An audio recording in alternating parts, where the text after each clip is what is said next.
Bonjour messieurs, dames. Je fais cette vidéo pour révéler en partie la vérité sur l'affaire de monsieur Dominique Strauss-Kahn et le Sofitel de New York qui a eu lieu déjà le 11 juin 2011. Déjà le 11. Comme vous le savez, plusieurs attentats ont eu lieu le 11. Alayahum, ayahum, ayahum. Le K, en effet, est la 11e lettre de l'alphabet. 11, 11, 11 peut signifier KKK, Ku Klux Klan. Mais rien ne veut dire que c'est eux, on peut utiliser leur nom. Bon. Ce jour-là, le 11 juin 2011, nous étions l'éphéméride de la Sainte Dolly. L'éphéméride, c'est les saints du jour. C'était la Sainte Dolly et la Sainte Yolande en même temps. Je vous rappelle que M. Strauss-Kahn Dominique était président du FMI et qu'il s'apprêtait sûrement à devenir président de la République française.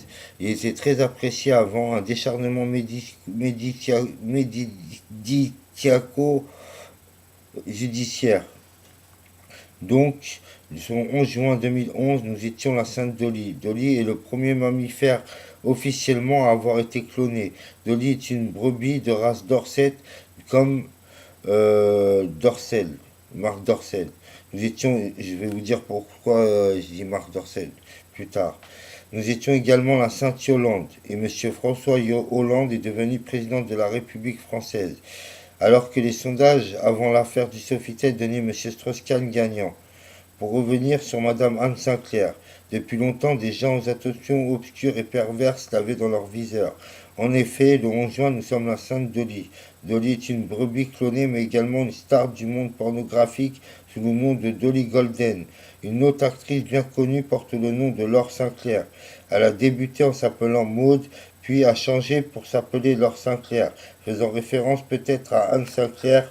En tout cas, je pense que les auteurs du complot, eux, ont dû le faire.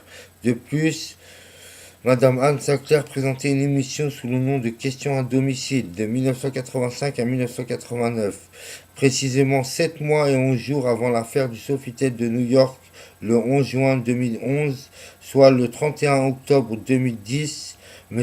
Pierre-Luc Séguillon mourra à 70 ans.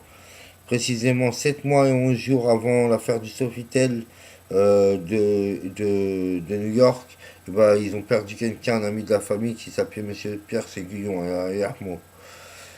Ceci ne peut pas être un hasard. Je pense que M. Séguillon Pierre-Luc était un ami proche de la famille Strauss-Kahn-Sinclair et qu'il a été assassiné. M. Strauss-Kahn, lors de son arrestation et même devant le juge, le plaçant en détention, nia les faits d'agression sexuelle lui étant reprochés. Le procureur a demandé a requis 15 ans de prison à l'encontre de M. Strauss-Kahn. Alors l'avocat de M. Strauss-Kahn lui conseilla à M. Strauss-Kahn de trouver un arrangement avec la justice américaine. S'il n'avait pas plaidé coupable, peut-être serait-il encore en prison. La caution pour sa liberté était de 6 millions de dollars. Il a été emprisonné puis placé en résidence surveillée avec un service de sécurité obligatoire ainsi que la location de ses appartements surveillés qui l'auront coûté plus de 10 millions de dollars. Je tiens à exprimer mes plus sincères compatissements avec la famille Strauss-Kahn-Sinclair et j'espère que la justice et les différentes instances répareront les dommages causés à ces nobles familles. Avec fraternité et considération, je vous présente mes sincères salutations. Salam alaikum.